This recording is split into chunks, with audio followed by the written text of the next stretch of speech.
not that well prepared. Maybe not. I meant to. I totally meant to. Okay, start first.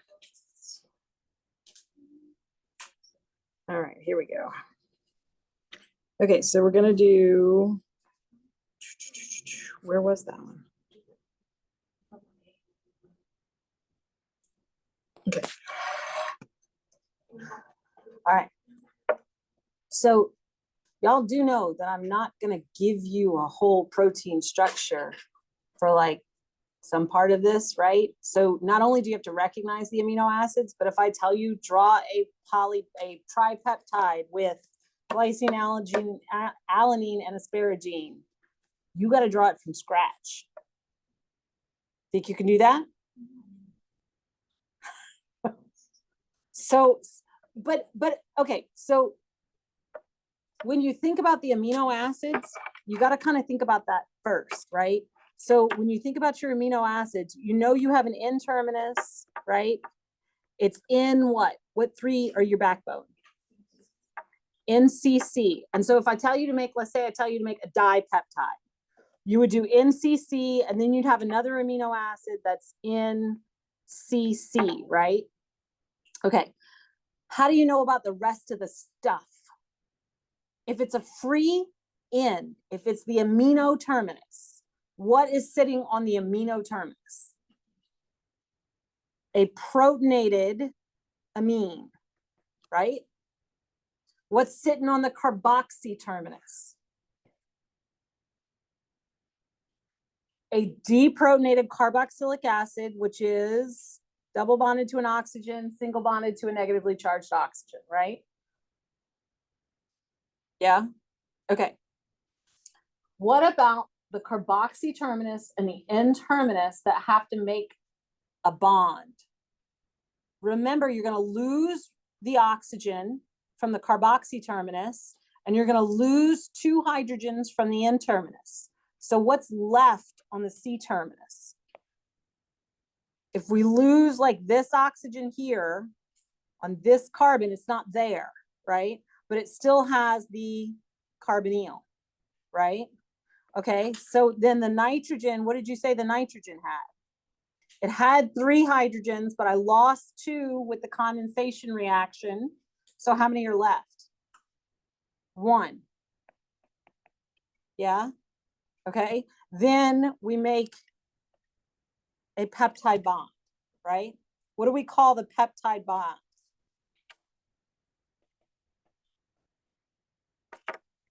Omega.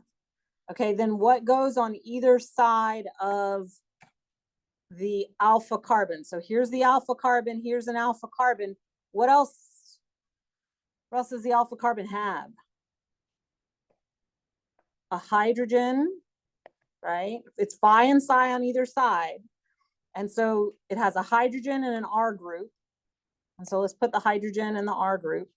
And then on the amino side, it's what? Let me just kind of zoom in. On the amino side, it is what bond? Phi or psi? Phi, which is the, no, the line goes the other way. Yeah. Okay, and then on the other side of the alpha carbon is the psi, PSI, which is like a pitchfork or trident, you know, whatever you want to think of. So tell me about phi, psi, and omega bonds. Can you rotate about all phi, psi, and omega bonds? No. Which ones are rotatable? Phi and psi, depending on the size of the R group, right? Why is omega unrotatable? It's a single bond. It has resonance between the carbonyl carbon. So these two have resonance. I'll just put an R for resonance. And that's why you can't rotate about the peptide bond. Yeah. So that's like before you even start this worksheet, right? You should be able to do that. And the R is going to change depending on what? which amino acid I give you.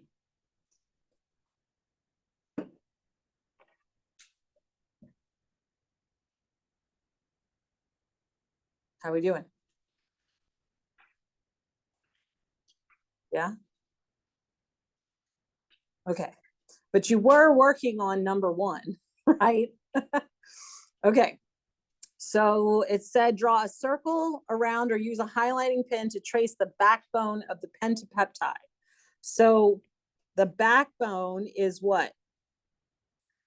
NCC, then NCC, then NCC, NCC, NCC.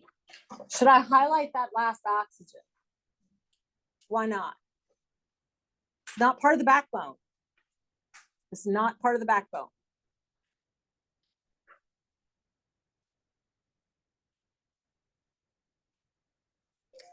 All right, then what are we doing? Identify each amino acid in the chain by its full name. So can I erase the little one that I drew? Are y'all okay with that? Anybody need me to take a picture? Yeah. Here, I'm going to zoom in for you. Hold on. Okay, take. Okay, and then I'm going to erase them.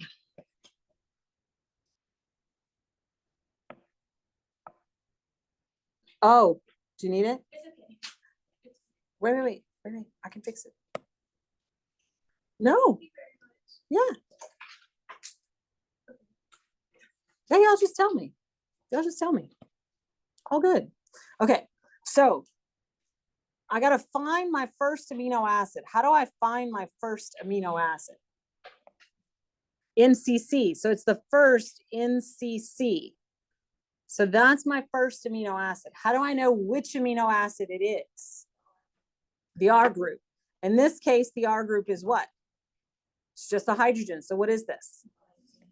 Glycine. What's the 1-letter abbreviation?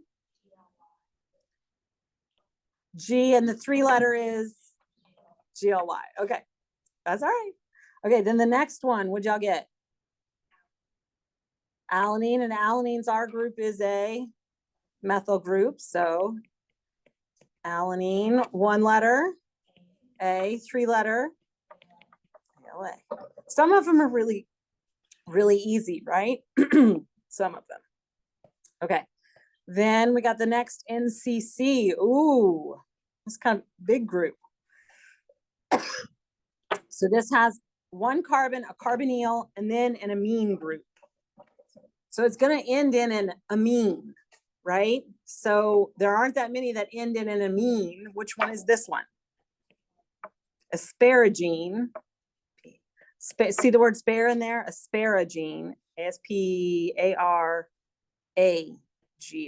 Excuse me. Asparagine. But it ends in INE. That's how I know it's an amine, right? Okay. 3-letter. ASN, 1-letter. So why can't asparagine have a 1-letter of A? Because you would have too many. There are multiple things that start with A, so you can't do that. So you want your 1-letter to be related to your 3-letter. So that's why asparagine's 1-letter is an N, because it's ASN. Yes. Where the I and E, like the other ones also. So like, I mean like I knew. Yeah. Okay. Yeah, they didn't name them all the same way, but like you can know that there are some that, and like to me, this is a long side chain. So I'm thinking a long name, you know, like just sometimes you just have to make connections like that for yourself. I wish if I could go back and name a bunch of stuff, but they don't give me that power. Kind of sad. Okay, NCC again. Ooh, this one has a sulfhydryl group. A sulfhydryl group is extremely reactive. It's not like the sulfur's buried in between 2 carbons, right? Remember, this is a sulfhydryl. So what is the sulfhydryl? Cysteine. Yeah, cysteine. 3-letter. CYS, 1-letter. C because there's only one. Okay. And then NCC, okay, we got another kind of big group, but it's all hydrocarbons. And what do you see? What is it? Leucine. So there's leucine, isoleucine, and valine that all are really pretty similar, right? You just kind of got to keep track of them. So that's LEU, and then one letter is L. Okay. So let's see. Identify the amino acid chain, give the 1 letter and 3 letter for the entire polypeptide chain. So let's do the 1 letter. It would be GANCL.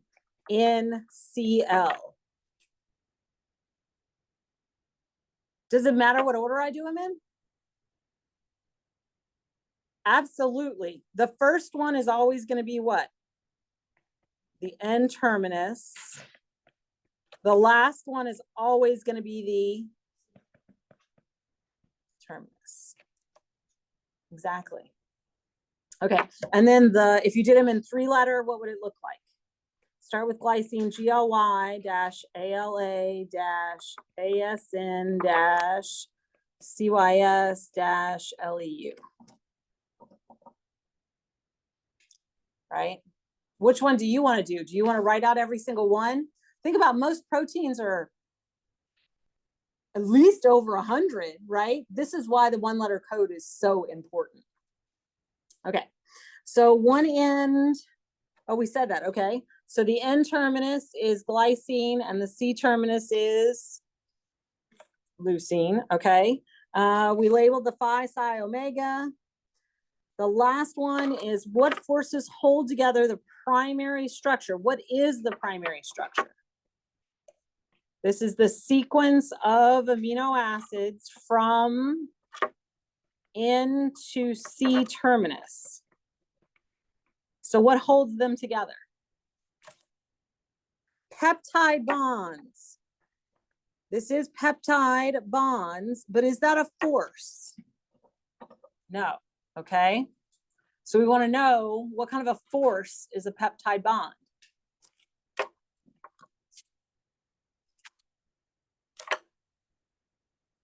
Y'all know this. You're just unsure of yourselves, and it's okay. It's a bond. It's a real bond. Bond. Covalent bond. Like Bond, James Bond. It really is a bond.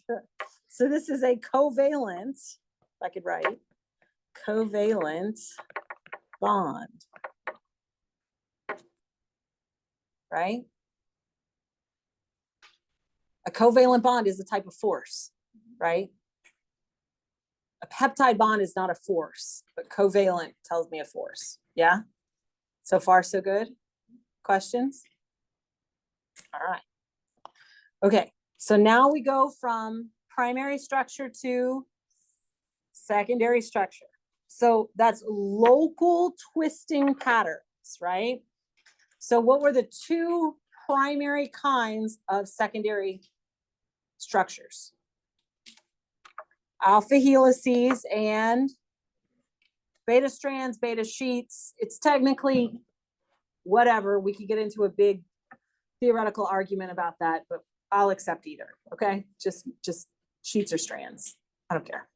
What's the third one that's not as ordered? A loop or a turn, loop/turn. Okay. So what interactions cause protein secondary structures be super specific? So think about the forces first, and then we'll think about what kind of atoms are participating in those forces. So what holds secondary structure together?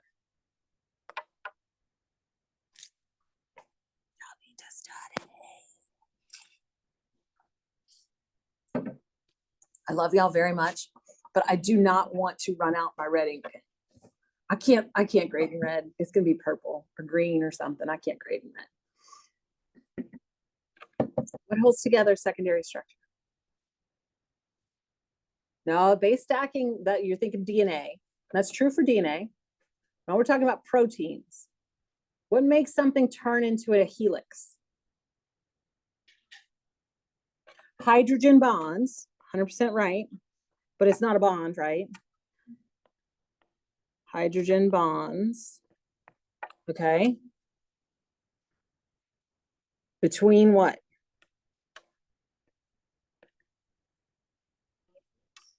No. This is where everybody gets confused. This is where everybody gets confused. You can't talk about R groups until you get to tertiary structure. So don't feel bad. I know I said that, I'm sorry. But that's where everybody gets confused. We're still talking about backbone atoms here. Backbone atoms. Okay, but which backbone atoms? Which backbone atoms can participate in hydrogen bonding? Come back up here. Okay, tell me about hydrogen bonding. Okay, wait. Hydrogen bonding, I'm gonna show y'all this. Hydrogen bonding is no funds. No funds, right? So what do you need for hydrogen bonding? You need a donor site, D-O-N, a donor site. What's the donor site? A hydrogen bound to electronegative atom like nitrogen, oxygen, fluorine, or sulfur. And then what else do you need? An acceptor site, which is an electronegative atom like nitrogen, oxygen, fluorine, sulfur, right? So if I look at water, this is water. Y'all believe me? Not this one. Okay. So I've got, and y'all can come up and play with this at any point. I don't care. We've got oxygen. Oxygen is what? Partially positive or partially negative? Partially negative. How many acceptor sites does one oxygen atom have on a water molecule? If this is a water molecule, 2 acceptor sites. Each lone pair is an acceptor site. How many donor sites does it have? 2, right? So that's 2 hydrogens. Okay, so we're looking for something, some part of the molecule that is at least polar, if not charged, right? That is going to be there along the whole molecule, because it's not between the N terminus and the C terminus. It's going to be between backbone atoms within the protein. So don't look at the charged N terminus and the charged C terminus. That's not going to participate. What do you think is going to participate? I have a carbonyl that's very electronegative, right? Absolutely. Do you have something positive? So all these carbonyls are polar. Do we have something partially positive? The nitrogen bound to the hydrogen. So it's not usually the next door neighbors. It's usually not these 2 interacting. Usually it's one and then some distance down, it's another one. And it depends on if it's a beta sheet or an alpha helice. If it's an alpha helice, how far away? How many? It is that many per turn of the helix, but the hydrogen bond occurs between one amino acid. Watch. It occurs between one amino acid and, oh no, this way. Here. Do you remember this? Where it goes between residue N, and then we're going to do N plus 4. So it's the carbonyl of the first one, of whatever N is, and then it's the amine of carbon, of the amine 4 amino acids away. Y'all see that? That's in the helix. A beta sheet is different. It's going to be from one strand to another strand, right? Okay, that makes sense? Yeah, it might be a little bit off from y'all's 40. It might be a little bit off from y'all's because I insert pages, but around 40. That's for an alpha helix. Beta is going to be where, see here, you could do parallel or anti-parallel. This is one strand, right? This is another strand, and here's another strand. And these three strands together make one sheet. So you have hydrogen bonding between backbone atoms from one strand to another strand in the sheet. Yeah? Does that image make more sense now? Do you see R groups interacting? Like, where are my R groups? This is an R group, this is an R group. Are they interacting? No, they're not interacting. They're actually either above or below the plane of where the hydrogen bonding is occurring. They're not even in the same plane. Like this, do you see here how the side chains stick out? They're not in the same plane. Whereas the backbone interactions are happening crosswise here. And the side chains are sticking, see, down. Those are down. Yeah. These images make more sense now, huh? Okay. All right. Let's come back here. All right. So where were we going with all that, right? Okay. So which backbone atoms participate and cause the protein's secondary structure?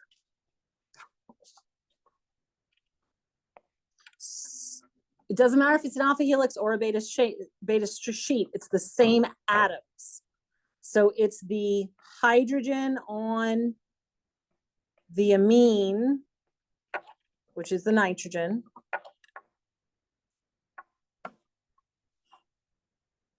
and what? And the oxygen of the carbonyl. Did we talk about R groups yet? No, right? No R group discussion yet. So here's our images, right, of our alpha helix. This is exactly what we just looked at, where you've got one amino acid here, and it's interacting with an amino acid farther down on the strand, right? And these dot, dot, dot here, those dots, that's the hydrogen bonds.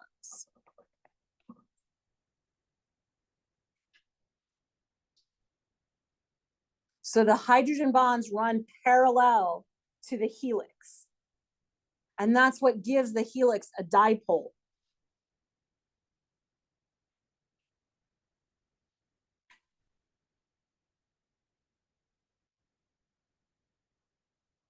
So what's the dipole on the carbonyl?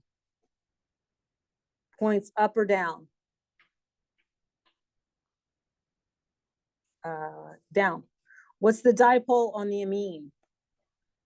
Down. So you see how everything that interacts has a dipole? So that gives the overall helix an overall dipole like that. That's where that comes from. Yeah. All right. And then the same thing is true about a beta sheet.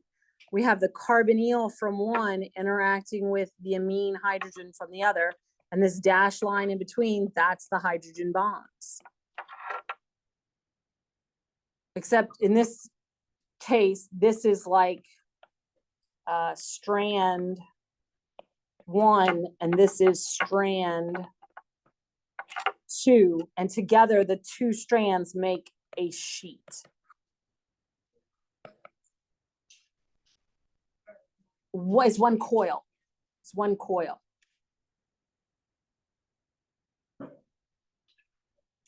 Yes. So you know how the like C terminus is usually negative? That doesn't matter when we talk about the dipole?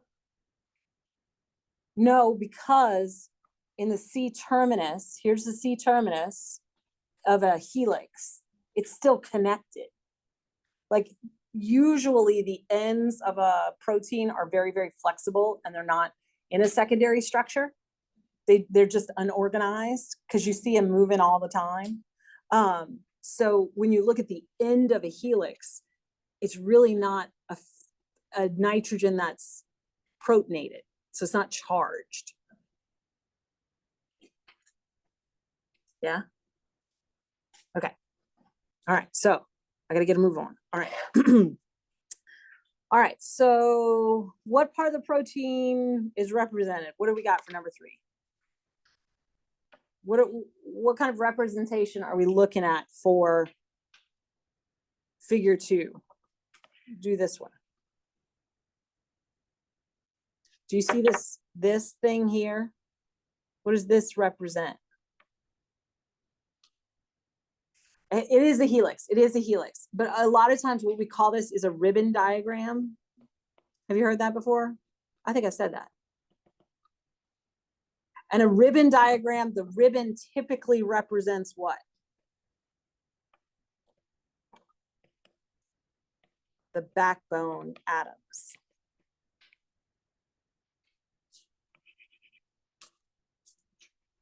Do you see any R groups there? No. And they're not showing a beta sheet that way, but you can represent a beta sheet as a ribbon. And your book does that.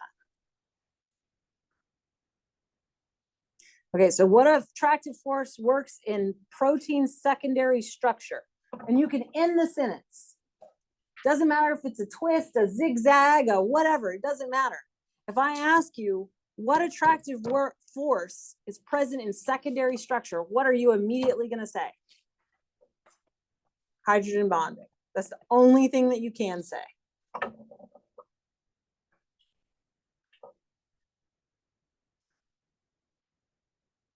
Okay, so which atoms from the backbone are involved in that hydrogen bonding? You just told me this. The amino hydrogen, and it's not really a carboxyl, but yeah, okay. Yeah, I say carbonyl because it's not really a carboxyl anymore. So, but oxygen, right? Okay, if the first amino acid in the alpha helix is considered amino acid 1 in the chain, which amino acid in the chain is it hydrogen bonded to?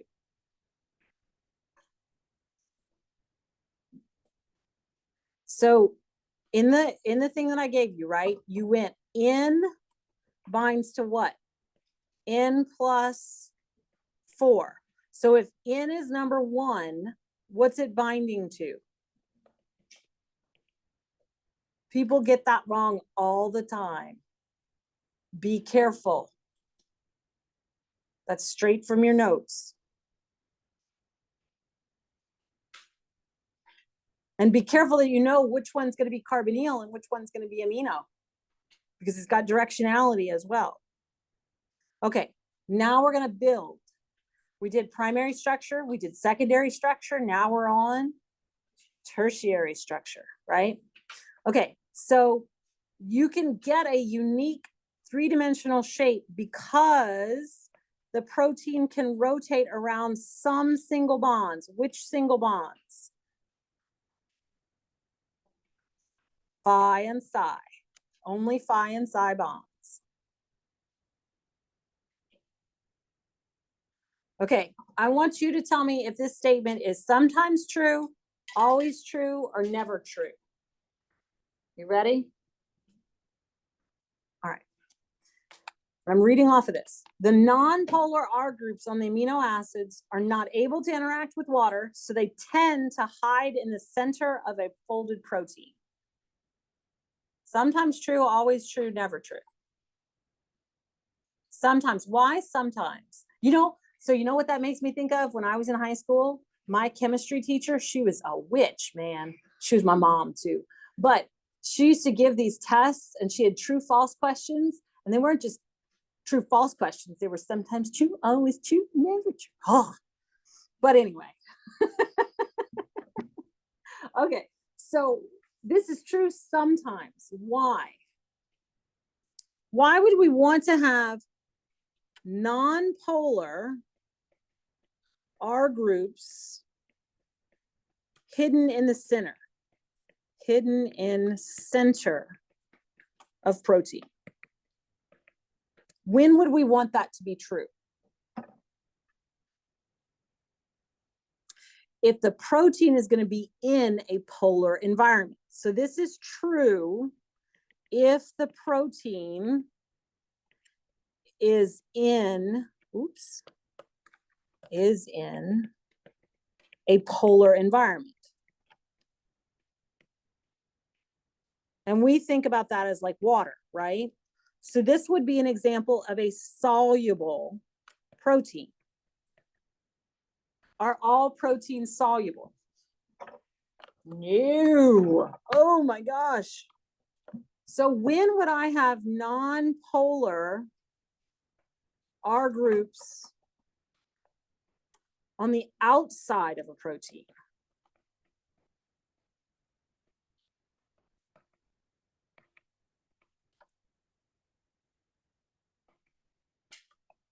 If what?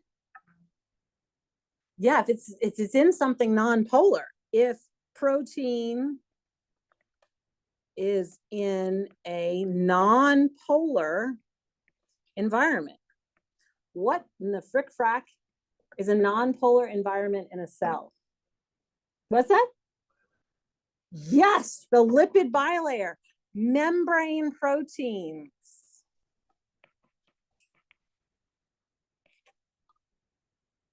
Right? Tell me about the phospholipid bilayer. Lipids are non-polar. So then the protein's non-polar residues are going to face out. The polar ones are going to face in, right? It's going to be flipped. Make sense? Isn't that kind of cool? Okay. So now, in order to hold together the tertiary structure, how many polypeptides are we talking about in the tertiary structure?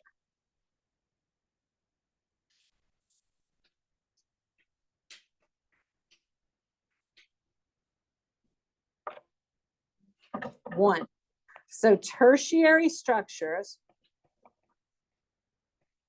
is all atoms of one polypeptide.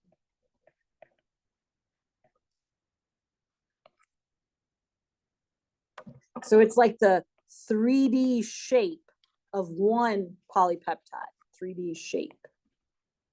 Does that make sense? Okay, so what you're seeing on the screen there is one polypeptide, right? Only one polypeptide. Now, what kind, and I want you to think, these instructions aren't on there, but this is what I want you to do. I want us to classify what two amino acids are participating in the interaction and what kind of interaction is happening.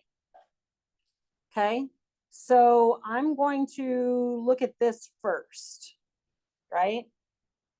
Okay, what two amino acids are hanging out? What are these? Which one's tyrosine?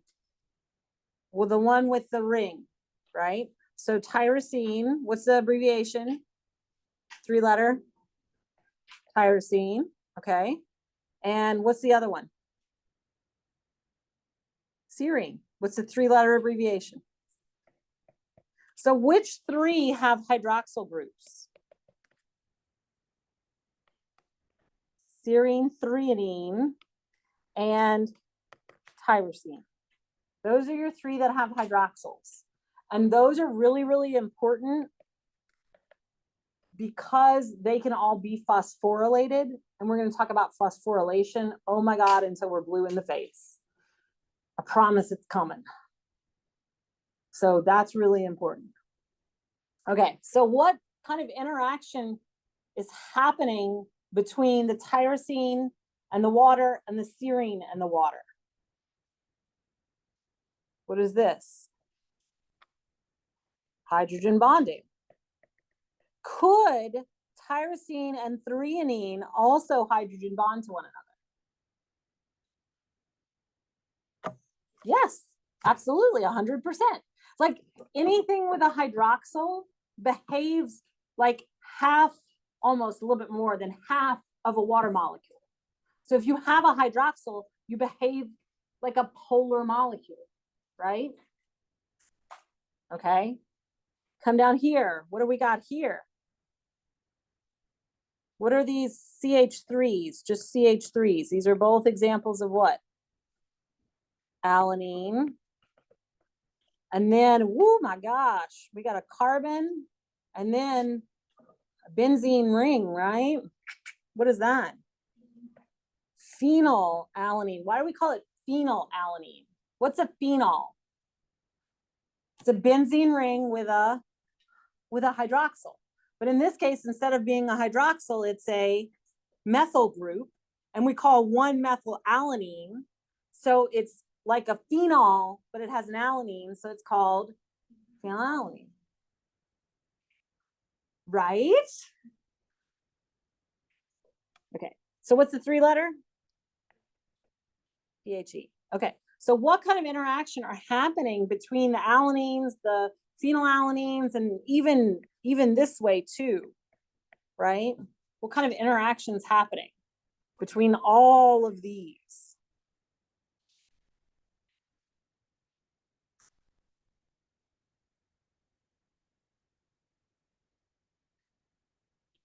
What kind of atoms do you see there? Carbons? What else? Hydrogens? Anything else? Nope. So it's a hydrocarbon. What do we call it when the hydrocarbons kind of go away from the water? The hydrophobic effect, right? That's what it is. It's hydrophobic interactions.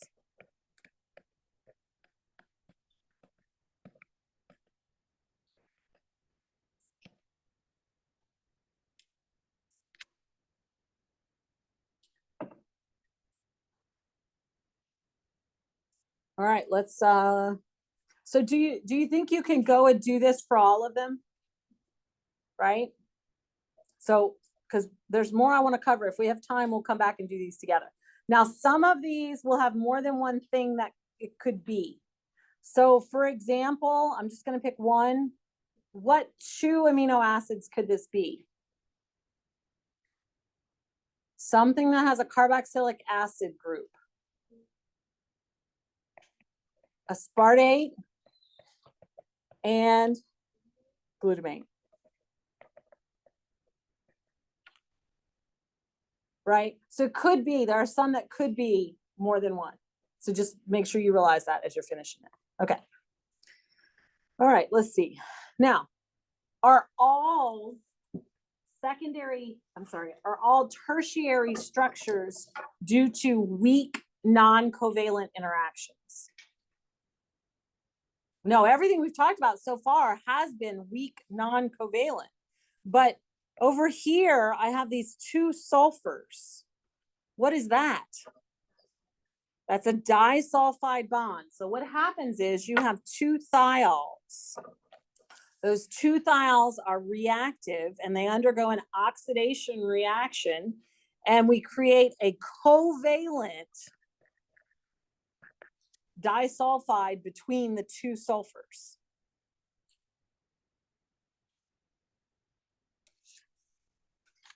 So are all tertiary interactions non-covalent? No. Okay.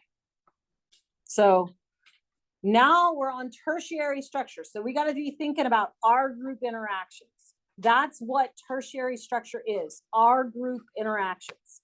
So write yourself that. Tertiary is equal to R group interactions in one single polypeptide. P-E-P-E-P-T-I-D-E. Whew. So Which amino acid side chains can interact with water? Polar neutral, polar charged, or nonpolar? Don't overthink this. I'm going to give you a statement and it's going to help you so much. Are you ready? Like dissolves like. What does that mean? This is what you're going to think of, but what does it mean? Polar dissolves in polar. Dissolves or interacts with polar things, right? So which amino acid side chains can interact with water? What is water? Polar. So do you think polar neutral ones could? Yes, 100%. How about polar charged? Yes. How about nonpolar? Oh, frick frack, no, right? No way. Okay. How is a folded protein in aqueous solution similar to a soap micelle? What's a soap micelle? You've got a polar head, and then what do you have? Some number of non-polar tails, right? And they all kind of stick inward, right? And how does this work? I'm not the best artist in the world. Please forgive me. I started out so nice. Okay, so how does this work? If this is soap, do you know what soap is? It's fat, right? That's why soap works so good on greasy things, because they're both non-polar. Duh, right? But like, you don't think about that. And you're like, I'm washing my hands with fat. Huh. But it is. It's weird, but it is. Okay. So the soap micelles are formed, right, when you do this, right? You don't just go to the sink, put soap on your hands, do this 1, 2, and rinse them off like my child does that I want to kill. No, I really love it. But you have to stand there and sing your ABCs or the happy birthday song or whatever it is, right? Why? Because you have to have enough time to make micelles and trap the non-polar dirt and germs that are always all over my child. His hands are sticky no matter what. I swear he could come out of the bathroom having just washed his hands. They're a little bit sticky. No idea. Anyway. So how is a protein like this micelle? A soluble protein, right? A folded protein in aqueous solution. Tell me about the non-polar portions of the protein. Non-polar, and we'll say areas, amino acids. What are they doing? That's similar to my cell. These are my non-polar. So all of these tails are non-polar, right? All of this blue is all non-polar. So where do they face? Inward or outward? Face in, away from what? From the water. Okay, then the polar areas / amino acids, right? I guess I should color code this, right? This is non-polar. Then we'll do green being polar. They face what? Face out toward water. So that's the same thing here. Oops. Where these are all polar. Right?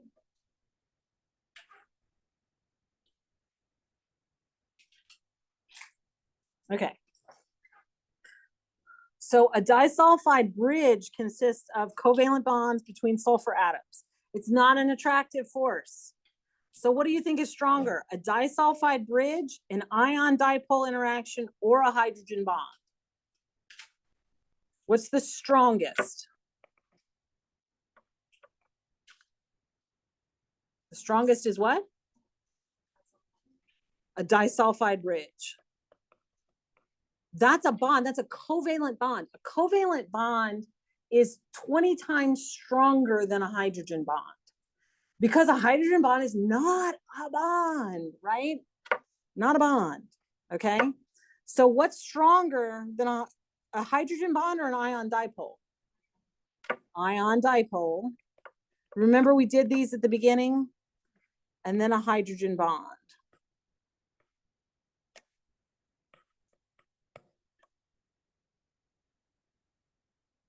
So bonds are stronger than any non-covalent interactions. These are examples of non-covalent interactions.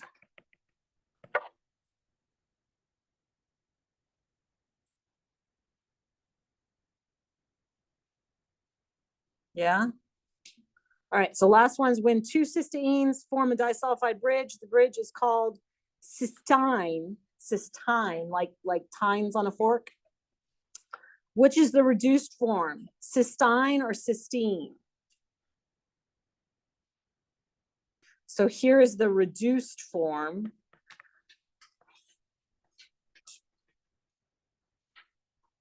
Right? Here is the oxidized form.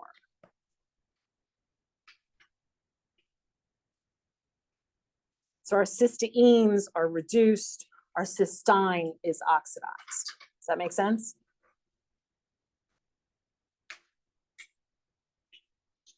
Okay. All right, now quaternary. What holds together quaternary structure?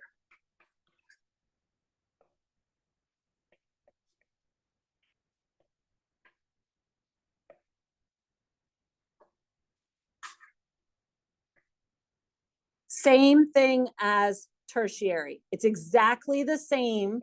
It's the same as tertiary, but what? Are we talking about one polypeptide? We're talking about all the polypeptides, but encompasses all polypeptides that are required for what? For protein function.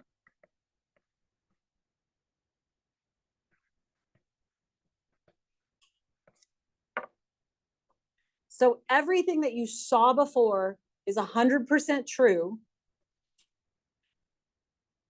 for quaternary, just like it was for tertiary. The only difference is we now have multiple polypeptides. So will every single protein have quaternary structure?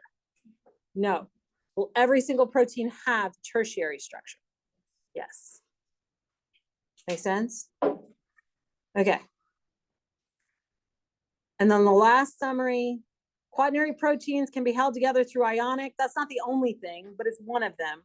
Which amino acids have an ionic? You can do that. You can do that. This is what I suggest that you do so that you can be sure you understand primary, secondary, tertiary, and quaternary structure, right? Go through and explain which atoms are participating, what kind of interactions are happening for each, right? This is like prime content for exam. You have to organize it for yourself in your brain.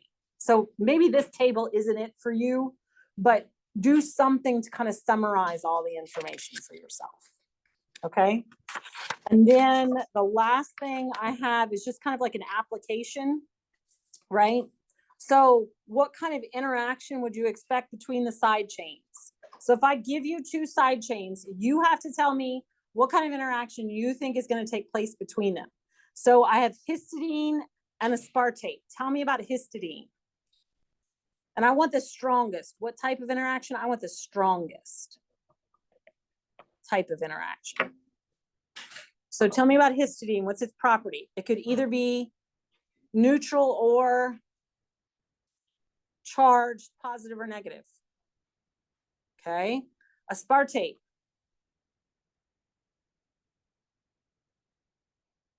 Negative. So if I have a positive and a negative, what kind of interaction could I have?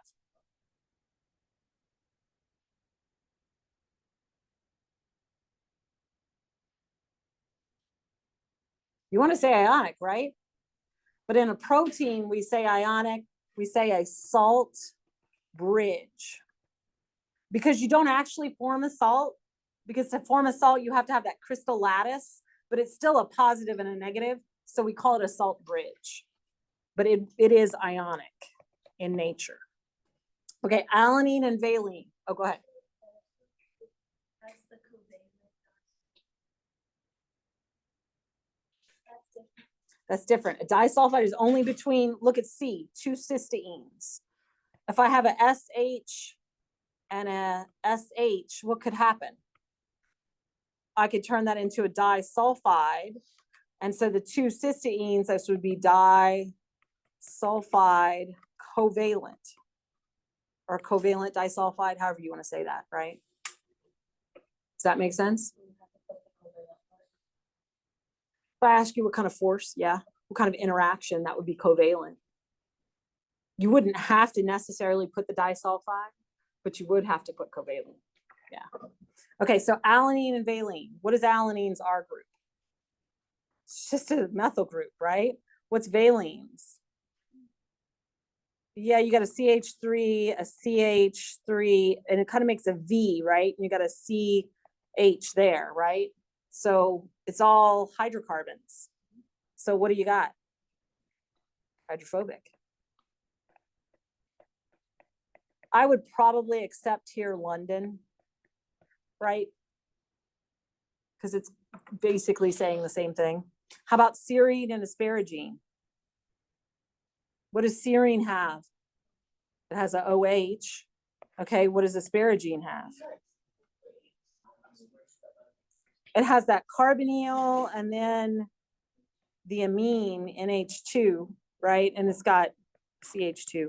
But what kind of interaction could happen between the serine and the asparagine? Hydrogen bond. Does that make sense? Okay, so now tell me which one is primary, secondary, tertiary, or quaternary. Side chains interact to form disulfide bond. Is that the only correct answer? Ah, correct. Peptide bonds join amino acids in a polypeptide chain.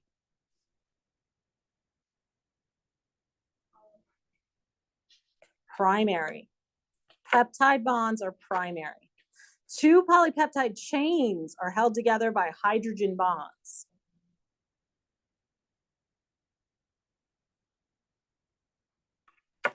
How many chains? How many polypeptides? Two. By definition, when you get up to a second polypeptide chain, what do you have to be? Quaternary. You were thinking two pieces of one polypeptide. That's what you were thinking, but that's not what the question said. Be careful with that. Hydrogen bonding between amino acids in the same polypeptide gives a coiled shape to the protein. This is an alpha helix, so that is secondary. Does that make sense? I want to do this number 3. Oh, but I got to roll because I have a meeting with the dean at 2. Let me see if he emailed me and said we're still meeting. Okay.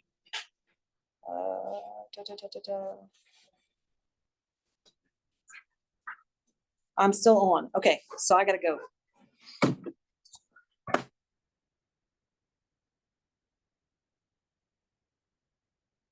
Let me end this.